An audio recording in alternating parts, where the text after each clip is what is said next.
kind of divides the economy into four grids.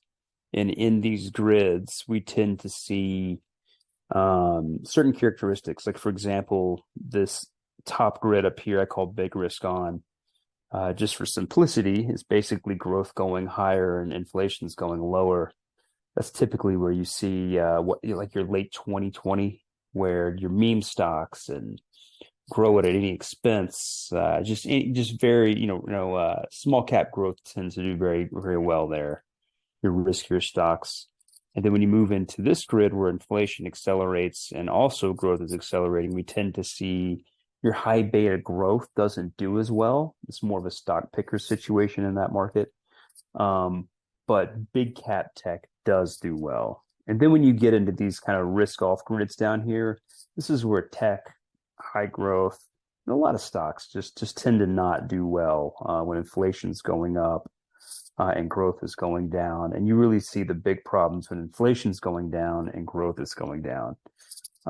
We had this brief period from April really until July. I'm not counting August because of this huge move in inflation.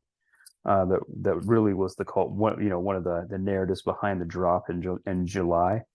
We had about a 4 month period where high beta was just killing it. Tech was doing great, and almost all of those gains have been given back in a lot of areas.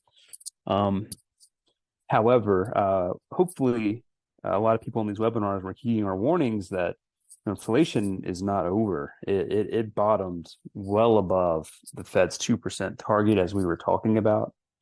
It was going to be an energy problem. Energy was coming to a bottom. Core inflation was not decelerating, which is very characteristic of all business cycles.